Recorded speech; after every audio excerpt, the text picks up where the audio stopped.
या एक कॉन्टेक्स्ट में आप समझते रहें कि ये वाला टॉपिक है तो इससे क्वेश्चन ऐसे पूछा जा सकता है, ठीक है। इसके अलावा एक और सेशन रखना ही पड़ेगा पेडागोजी पर, 2 में खत्म नहीं हो पा रही है क्योंकि एक तो थोड़ा सा वाइड है कंटेंट और दूसरा कुछ एक्स्ट्रा चीजें आती हैं जैसे वो 5E मॉडल है, तो उन सबको फिर कल डिस्कस कर लेंगे, ठीक है। सभी को गुड इवनिंग, नमस्कार, राम राम, सत श्री अकाल, अस्सलाम वालेकुम, whatever you feel connected with. Start करेंगे आज का सेशन। नोटिफिकेशन नहीं गया होगा मैं जानती हूँ क्योंकि मैंने सेशन जो है वो पहले स्टार्ट कर दिया है। एक्चुअली इलेक्ट्रिसिटी का कुछ इशू था, उस चक्कर में पूरा सेशन की बैंड बज गई है। अब नोटिफिकेशन जाएगा नहीं और इश्यूज चलते रहेंगे। खैर कोई बात नहीं, आप लोग बाद में देख लेंगे, जितने भी लोग देखते ही हैं डेली, जिनको देखना है और बेनिफिट मिलता है। आ जाइए आप लोग, आते रहिए, अभी कोई दिक्कत नहीं है। मैं लेट नहीं हुई हूँ श्लोक, मैं खुद वेट कर रही थी, पावर कट था जब, अब बिजली नहीं होगी तो कैसे चलेगा ना, तो ये स्मार्ट बोर्ड का इशू है। मैं अच्छी हूँ, होपफुली आप सभी अच्छे होंगे। आ जाइए, जुड़ जाइए, कोई दिक्कत नहीं है, फिर बढ़ेंगे आगे। और कमेंट सेक्शन को मैट्रिमोनियल साइट मत बनाओ यार, फिर लोग कहते हैं कि यूट्यूब पर हम फ्री इसलिए नहीं पढ़ाते क्योंकि लोग सीरियस नहीं लेते, वहां मस्ती मजाक ज्यादा होता है ना। मस्ती मजाक भी ठीक है बट इतना भी नहीं है, तो कोशिश करो कि थोड़ा सा तो मतलब एक सीरियसनेस, किसी को कमेंट देख के लगे तो यार कि मतलब क्या है। और जो जिंदगी भर साथ निभाने वाले लोग कमेंट सेक्शन में नहीं मिलेंगे, याद रखिएगा इस बात को, तो ध्यान में रखिए। चलिए स्टार्ट करते हैं। मैं ये तो नहीं कहूंगी, मैं ऐसे बूढ़ी 40 साल की तो हो नहीं गई हूँ कि मैं ये कहूँ कि ये सब चीजें खराब होती हैं, ये सब मत करिए, वो मत करिए। फिर थोड़ी सी हमने साइकोलॉजी भी पढ़ी है, तो एरिक्सन के साथ भी ये इशू ही है कि जो आइडेंटिटी वाला टाइम है और इंटीमेसी वाला टाइम है, दोनों क्लैश करते ही हैं। सेम टाइम पे चीजें चल रही होती हैं, बट किस कीमत पे क्या ले रहे हो वो भी इम्पोर्टेंट है। तो ध्यान में रखिए, अपनी थोड़ी वैल्यू कीजिए यार। कहीं भी कोई कमेंट सेक्शन पूछ रहा है अच्छा आपकी कास्ट क्या है, अरे जानते नहीं हो, नाम असली पता नहीं है, पता नहीं क्या करने में लगे हुए हो हैं।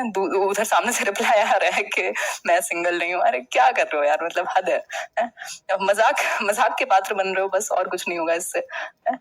चलो फिर आते हैं, डिस्कशन करते हैं। खैर बहुत बढ़िया, खुद को वैल्यू कीजिए कि आप खुद को कहाँ खड़ा किया हुआ है आपने। चलिए फिर Telegram channel let's learn squad, कल वाली पीडीएफ मैंने शेयर कर दी है और आज की पीडीएफ भी मिल जाएगी। और मतलब इतना हंसी आती है मुझे, बहुत देर से मैं हंस रही हूँ वो देख कर, ये कमेंट सेक्शन। बाद में डिस्कशन करेंगे इस बारे में, बहुत जरूरी है ये डिस्कशन, क्योंकि कोई करेगा ही नहीं, कोई क्यों करेगा, सबको तो अपने कोर्स से मतलब है। तो हाँ, 0 to इन्फिनिटी रोका हुआ है यार, उसको करेंगे, कल से करेंगे, उसका कोई इशू नहीं है, आप टेंशन मत लो। सिलेबस वगैरह मैं कराऊंगी अपने तरीके से, एनर्जी ज्यादा रखती है उसमें, है ना, कोई दिक्कत नहीं है, होगी करियर रोल पर क्लास, कल से होगी। चलिए फिर आज का सेशन स्टार्ट करते हैं। बात रहेगी क्लासिफिकेशन स्किल्स की और भी बहुत सारी चीजों की, फिर बीच में कुछ क्वेश्चंस करेंगे, यही तरीका रहेगा, ठीक। तो आप लोग आ ही चुके हैं, अब हंसी मजाक भी हो चुका है और काम की बात कर लेते हैं अब, ठीक। बहुत बढ़िया, हाँ सही है। 1 मिनट रुको, सही चल रहा है मतलब, ओके। चलिए जैसे जैसे आप लोग आते जाएंगे लाइक शेयर भी करते जाइएगा। चलिए फर्स्ट पॉइंट है, children can learn the classification skills by categorising the animals, things etcetera.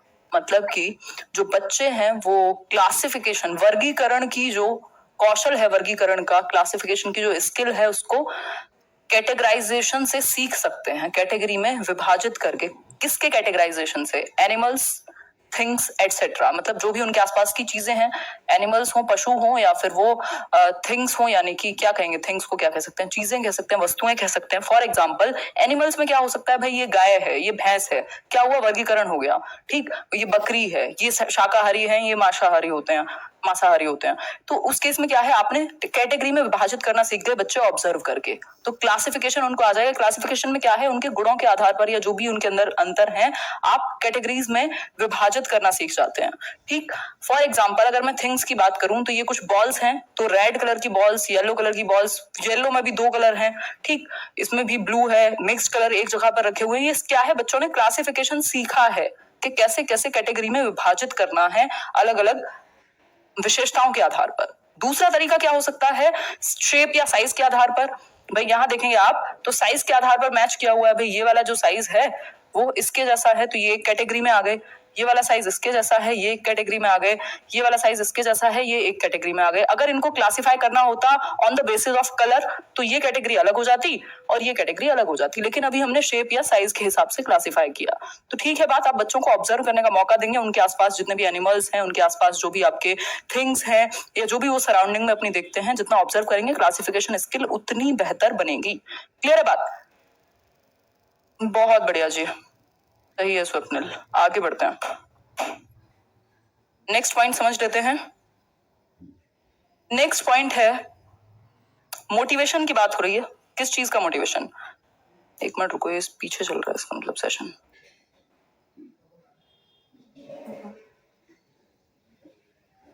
सही है, हाँ बहुत बढ़िया।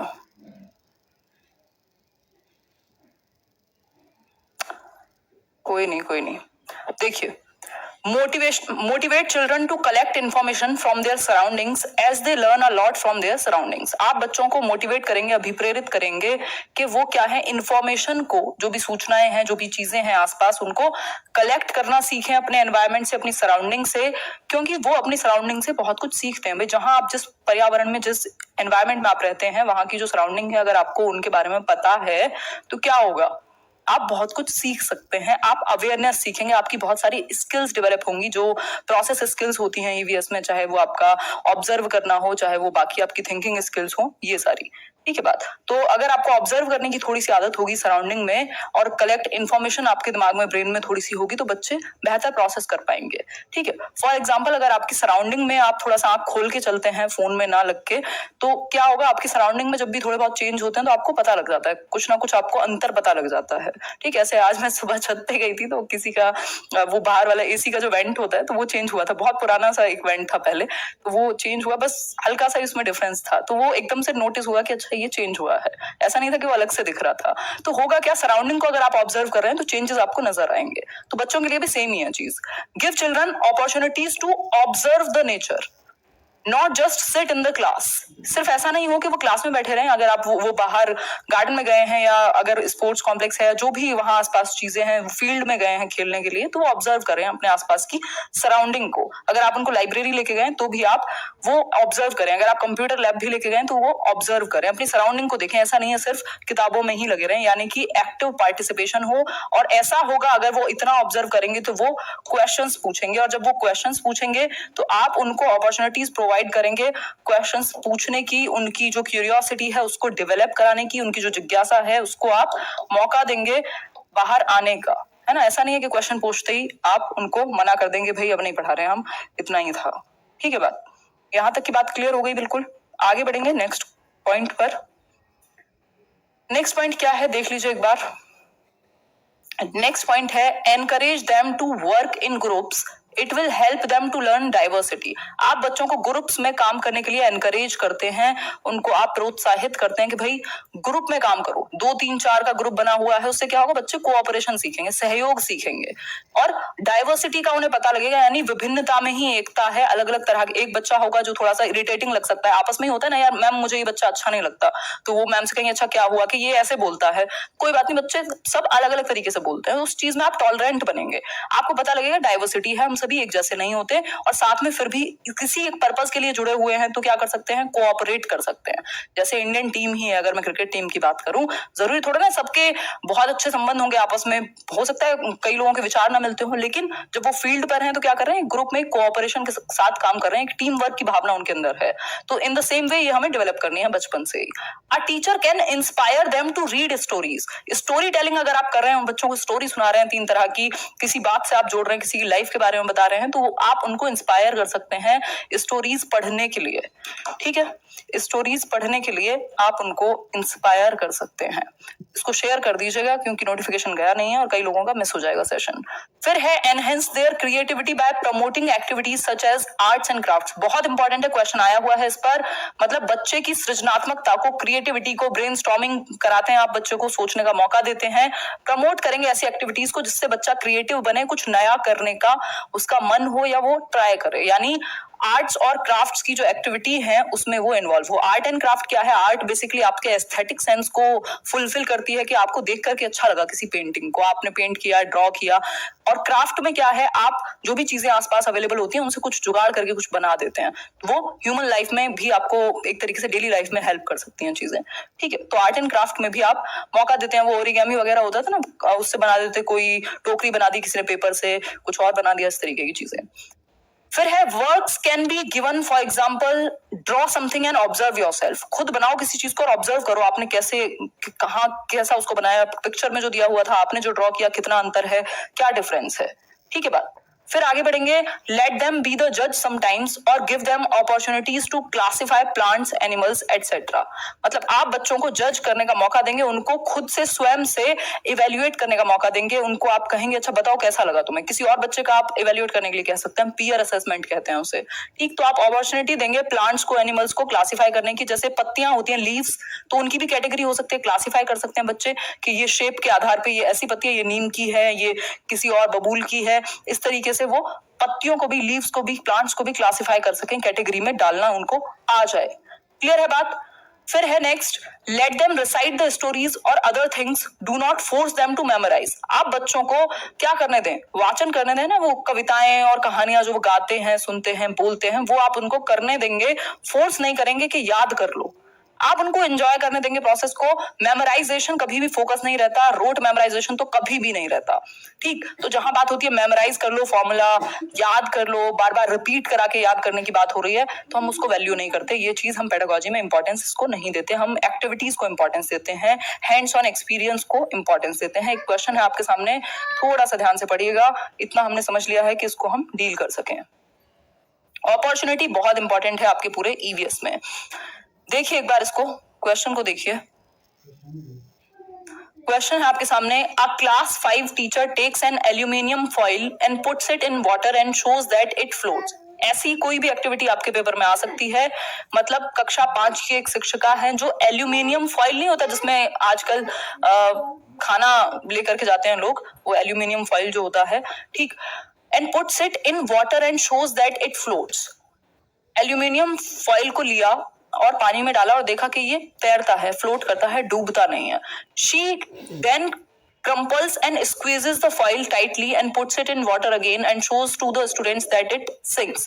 फिर उन्होंने क्या किया, वो जो आपका फॉइल है, यहाँ तो नहीं है खैर, वो जो फॉइल है एल्यूमिनियम का, उसको बिल्कुल ऐसे क्रम्पल किया, मोड़ा बिल्कुल पेपर की जैसे हम बॉल बना लेते थे ना, वैसा बना दिया और उसको पानी में डाला, अब वो डूब गया। क्यों, क्या हुआ, बाहर बढ़ गया ना उसका, जब उसको एक साथ किया तो। She then asks the students to think and give reasons why they think this has happened. अब उन्होंने पूछा कि बच्चों ये बताओ कि जब मैंने ऐसे ही इसको खोल के डाला था तो ये डूबा नहीं था, अब ये डूब गया बॉल बना करके, क्रम्पल करके, इसका रीजन क्या हो सकता है। Which one of the following process skills? Process skills मैंने अभी डिस्कस किया था, कल भी डिस्कस करेंगे। ऑब्जर्व करना, क्लासिफाई करना, है ना, थिंकिंग, जो जितनी भी स्किल्स हैं ये आपकी प्रोसेस स्किल्स में आती हैं ईवीएस की। will be used in answering this question. कौन सी स्किल का इस्तेमाल इस क्वेश्चन का आंसर करने में किया जाएगा। पहला ऑप्शन है क्लासिफाइंग, दूसरा है ऑब्जर्विंग, फिर है measuring and last one is hypothesising. फटाफट से आंसर करो, बच्चे किस बेसिस पे इसका जवाब दे पाएंगे। जरूरी नहीं है उनको आंसर पता हो, बात हो रही है कौन सी प्रोसेस स्किल्स का इस्तेमाल करेंगे वो आंसर करने में। बहुत बड़े आंसर दे रहे हैं आप लोग, बहुत ही सही।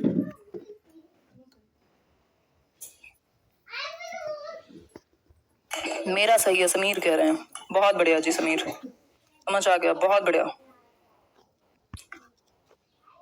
क्लियर है बात, क्या होगा इसका आंसर, ऑब्जर्विंग। बच्चा ऑब्जर्व करेगा ना कि ये जब ऐसे प्लेन डाला था तो डूबा नहीं था, अभी डूब गया, ऑब्जर्व करेगा, देखेगा, वो ध्यान देगा, तब जाकर के कुछ आगे का वो सोच पाएगा।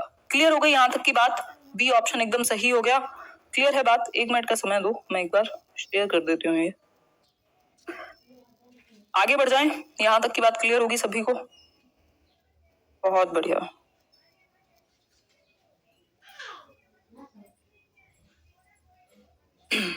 नेक्स्ट पॉइंट है आपके सामने कम्युनिटी रिसोर्सेज, बहुत इंपॉर्टेंट, मैथ्स में भी ईवीएस में भी बहुत ही इंपॉर्टेंट सा टॉपिक है।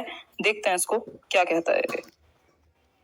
देखिए एक बार, कम्युनिटी रिसोर्स जिसको हम क्या कहेंगे, मानवीय संसाधन कह सकते हैं आप, या समुदाय का संसाधन कह सकते हैं, जो भी आप हिंदी में कहना चाहें वो कह सकते हैं। ठीक है बात।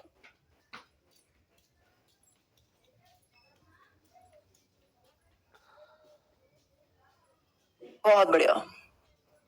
कम्युनिटी रिसोर्सेज, हमने अभी बात की, समुदाय के संसाधन जो हमारी कम्युनिटी में रिसोर्स है, मानव संसाधन भी कह सकते हो एक तरीके से।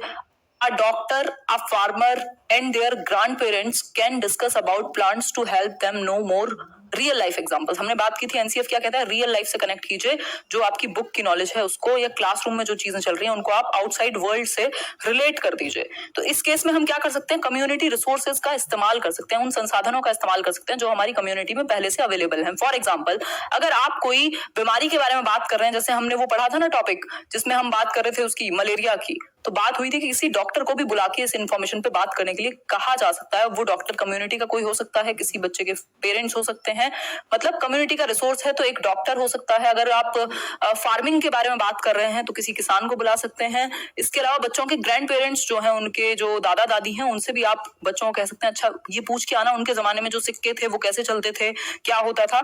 तो ये सब कम्युनिटी के रिसोर्स हैं जिनसे आप सीख सकते हैं अपनी सराउंडिंग के बारे में और बहुत बेहतर सीख सकते हैं. क्लियर हो गई बात. तो चाहे वो फार्मर हो ये यूरिया लगाते हुए, या फिर बाकी आपके ग्रैंड पेरेंट्स हैं जो बच्चों को कहानियां सुनाते हैं अलग अलग जमाने के बारे में बहुत सारी चीजें, या फिर वो डॉक्टर हो, टीचर हो, कोई भी कम्युनिटी का रिसोर्स हो सकते हैं. क्लियर हो गई बात यहां तक की. आगे बढ़ेंगे नेक्स्ट पॉइंट पर. नेक्स्ट पॉइंट क्या है देखते हैं. Encourage children to make friends with a tree, water it, look after it. मतलब कि आप बच्चों को एनकरेज कर सकते हैं कि भाई एक ट्री जो है, एक पेड़ के साथ दोस्ती कर लो, एक प्लांट के साथ दोस्ती कर लो, है ना. Encourage children to make friends with a tree, एक ट्री के साथ दोस्ती करो, वाटर करो उसको, पानी डालो उसमें, ध्यान रखो, लुक आफ्टर करो उसको, सॉइल का उसकी ध्यान रखो, मतलब उसका प्रॉपर आप ध्यान रख पा रहे हो. एक ट्री को आपने अडॉप्ट कर लिया, एक प्लांट को आपने अडॉप्ट कर लिया.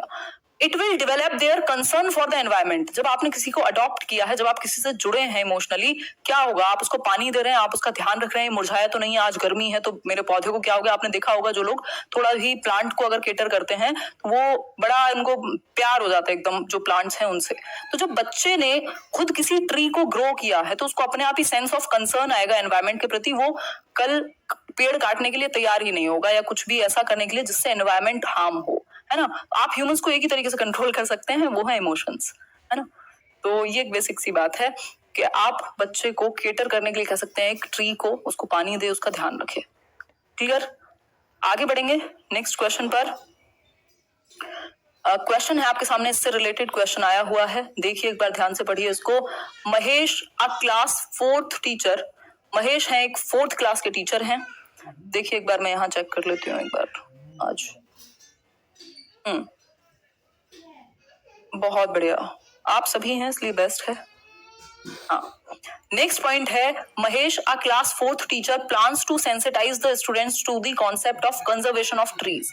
एक क्लास 4th के टीचर हैं महेश, वो बच्चों को संवेदनशील बनाना चाहते हैं किस एक टॉपिक को लेके, कंजर्वेशन ऑफ ट्रीज, मतलब जो पेड़ है उनका संरक्षण.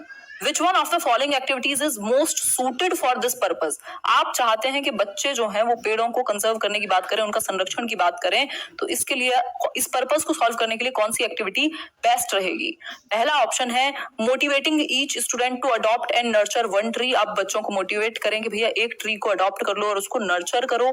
या फिर encouraging students to participate in poster competition, poster बनाने वाले कॉम्पिटिशन में उनको लगाइए. या फिर making teams of students for group discussion, group discussion के लिए बिठा दीजिए, जैसे हमारे न्यूज चैनल्स पर होता रहता है, बहस पे बहस है, करने को कोई कुछ राजी नहीं है. या फिर कंडक्टिंग अ डिबेट कंपटीशन. फिर से अगेन देखो ये सारी चीजें अच्छी हैं, लेकिन बेस्ट क्या है, बेस्ट वो होगा जिसमें आप इन्वॉल्व होंगे डायरेक्टली. क्या है वो, motivating each student to adopt and nurture one tree. जब एक पौधा बच्चा खुद उगाने की कोशिश करेगा, अडॉप्ट कर लेगा, तो वो सबसे ज्यादा जुड़ पाएगा, सबसे ज्यादा कंजर्वेशन सीख पाए. फिर आपको उसे सिखाने की जरूरत नहीं है, वो अपने आप सेंसिटाइज हो जाएगा, संवेदनशील बनेगा. तो ए ऑप्शन बेस्ट है. बाकी के तीनों सही है, लेकिन बेस्ट क्या है, वो ए ऑप्शन है. क्लियर हो गई यहां तक की बात. आगे बढ़ेंगे नेक्स्ट पॉइंट पर. नेक्स्ट पॉइंट देख लेते हैं, कुछ पॉइंट्स हैं इसमें, फिर उसके बाद क्वेश्चन पर भी आएंगे. पॉइंट देखते हैं एक बार. बहुत बढ़िया, ये जी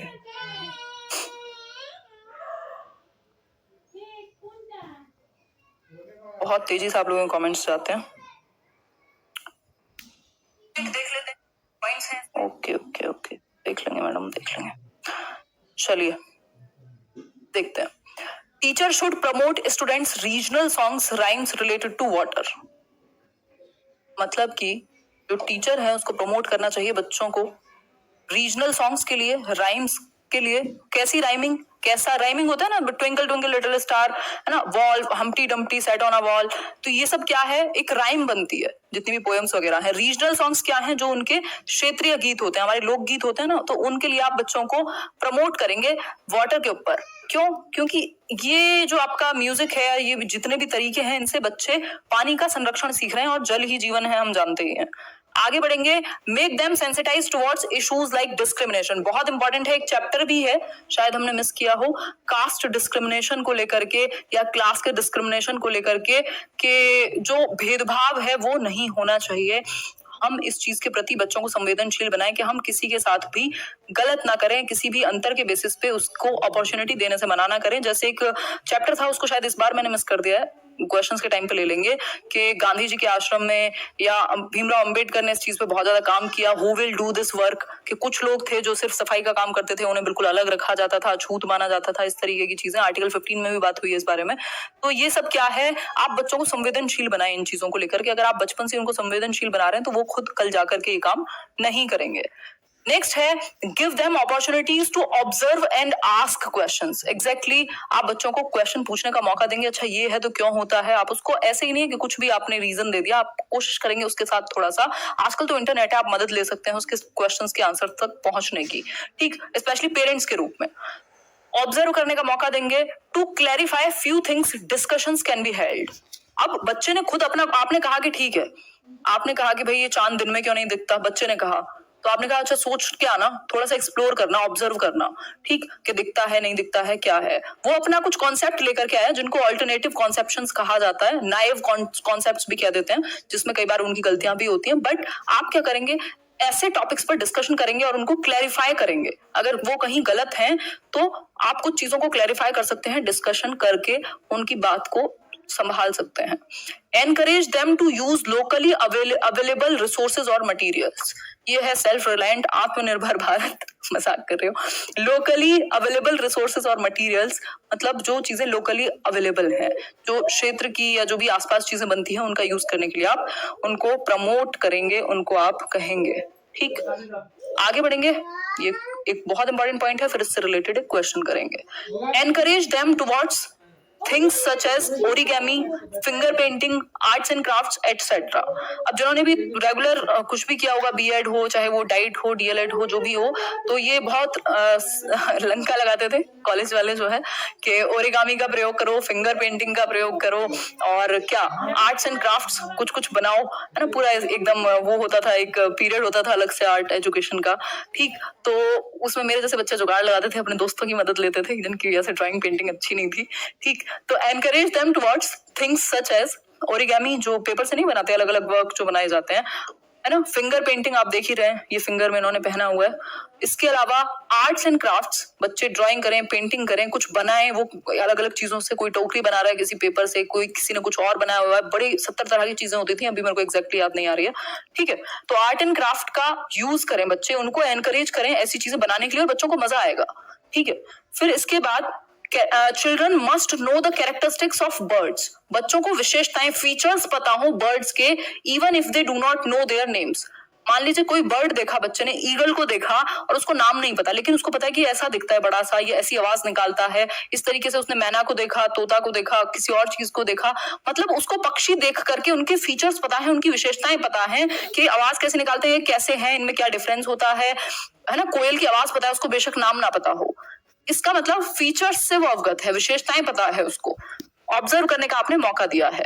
अ teacher can organise a discussion over good और बैड इफेक्ट्स ऑफ रेन। बारिश के पॉजिटिव और नेगेटिव इफेक्ट्स क्या हैं, क्या प्रभाव पड़ते हैं, क्योंकि सिर्फ पॉजिटिव है ये भी नहीं कह सकते ना। आपको बारिश बहुत अच्छी लग रही है और पता लगा गांव में खेत कट रहे हैं, अब जिनके गेहूं बर्बाद हो रहे हैं वो तो ये नहीं कह सकते कि बारिश अच्छी है। तो गुड और बैड इफेक्ट्स क्या हैं, और भी बहुत सारे इसके एनवायरनमेंट के इफेक्ट हो सकते हैं, तो इन चीजों पर आप चर्चा कर सकते हैं क्लासरूम में। इससे क्या होगा, बच्चे पॉइंट्स ऑफ व्यू देख पाएंगे, कि अलग अलग परिपेक्ष हो सकते हैं, किसी चीज को देखने के पर्सपेक्टिव्स हो सकते हैं। ऐसा नहीं है किसी ने फेसबुक पे पोस्ट डाल दिया पढ़ते हुए तो सब उसको कमेंट में गाली देने लग जाएं कि यार तुम तो पढ़ने का ड्रामा कर रहे हो। अरे यार, जब आप सेल्फी डालते हो, उसने एक पोस्ट डाल दिया तो क्या हो गया। तो हम पॉइंट्स ऑफ व्यू नहीं देखना चाहते, हम टॉलरेंट नहीं है ना, हम बहुत जल्दी जजमेंटल हो जाते हैं कई बार। आगे बढ़ेंगे, नेक्स्ट है क्वेश्चन, देखिए इसी से रिलेटेड। क्वेश्चन क्या है? बहुत बढ़िया अजय जी।